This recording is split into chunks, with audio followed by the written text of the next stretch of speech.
moderator dan penyaji. Saya Tara Karta sebagai penyaji. Saya Nani Fadilmada sebagai penyaji. Saya Majayana Putri Herni sebagai penyaji. Baik, untuk materi pertama akan dipaparkan oleh saya sendiri, yaitu saya akan memaparkan materi tentang pengertian notula rapat dan fungsi dari notula. Notula adalah catatan tentang jalannya suatu rapat. Catatan ini meliputi semua pembicaraan yang terjadi, juga sebagai hasil keputusan dan kesimpulan yang diambil oleh peserta rapat. Orang yang ditugasi untuk membuat catatan ini disebut dengan notulis. Pada notula rapat terbagi menjadi dua jenis notula. Yang pertama yaitu notula harfiah atau verbatim. Yang kedua, notula rangkuman atau resume. Selanjutnya, fungsi dari notula. Yang pertama yaitu ada sebagai dokumen otentik. Yang kedua, sebagai pedoman untuk melakukan kegiatan dalam suatu kantor. Yang ketiga, sebagai alat untuk menyebarluaskan informasi yang ada. Yang keempat, sebagai bahan pertimbangan dalam pembicaraan rapat selanjutnya. Yang kelima, sebagai petunjuk untuk melakukan kegiatan selanjutnya. Dan yang keenam, sebagai alat untuk mengingat kembali hal-hal yang telah dilaksanakan dan disimpulkan. Sekian pemaparan dari saya, selanjutnya dipaparkan oleh Thalia Clarissa. Pada Thalia, saya persilakan. Baiklah, saya Tara Karta akan melanjutkan paparan materi dari Tiara Permatasari. Yaitu yang pertama, saya akan menjelaskan mengenai persyaratan menjadi notulis. Persyaratan menjadi notulis itu terdapat 5. Yang pertama adalah ia harus mampu mendengarkan dengan seksama dan juga mendengarkan dengan baik. Lalu yang kedua, ia harus mampu memilih pembicaraan dan mencatat yang penting-penting saja. Lalu yang ketiga, ia harus mampu menguasai stenografi ataupun menulis dengan cepat atau mengaplikasikan melalui video ataupun audio. Lalu yang keempat, ia harus mampu menganalisis pikiran secara ringkas dan juga secara tepat. Dan yang kelima, ia harus mampu mengambil kesimpulan dalam satu rapat. Lalu selanjutnya saya akan menjelaskan mengenai sistematika notula. Sistematika notula ini terdapat 13. Yang pertama itu adalah nama rapat. Jika perlu disebutkan juga jenis dan juga sifatnya. Lalu yang kedua adalah nama organisasi atau instansi ataupun lembaga yang menyelenggarakan rapat. Lalu yang ketiga adalah hari dan juga tanggal rapat diselenggarakan. Lalu yang keempat adalah tempat di mana rapat diselenggarakan. Lalu yang kelima adalah waktu dimulainya rapat dan juga waktu berakhirnya rapat. Lalu yang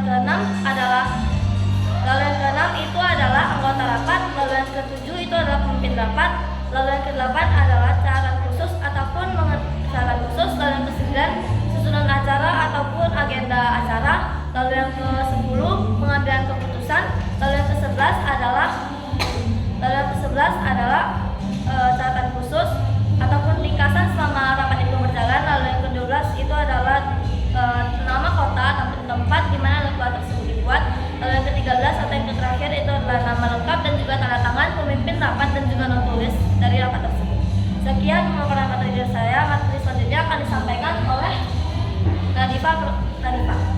Baik, saya akan melanjutkan materi selanjutnya, yaitu tentang prosedur penyusunan notula. Yang pertama, nama rapat dan jenis rapat perlu disebutkan. Yang kedua, jam berapa dibuka harus disebutkan begitu berakhirnya. Tapi kalau belum pasti maka ditulis. Contohnya mulai pukul 8 sampai selesai. Yang ketiga, daftar hadir semua ditandatangani oleh peserta rapat dan harus dilampirkan kepada notula. Yang keempat, meskipun notula ditulis secara ringkas, tetapi setiap pembicaraan harus disebutkan namanya. Misalnya, saudara Majid mengemukakan bahwa maka ketua menyetujui usulan tersebut. Dan yang terakhir, tetapi nama pendukung terutama yang tidak disetujui jangan dituliskan. Lebih baik ditulis jumlahnya, misalnya yang setuju orang yang kurang setuju. Orang-orang yang tidak setuju cukup dengan mengacungkan tangan saja, tidak perlu bicara. Materi selanjutnya akan dilanjutkan oleh Mazaya. Selanjutnya yang keenam adalah setelah rapat selesai, notulis akan mengoreksi lagi notula yang sudah ditulisnya dan akan menyalinkannya kembali dengan rapi. Kemudian ditandatangani oleh notulis serta pimpinan.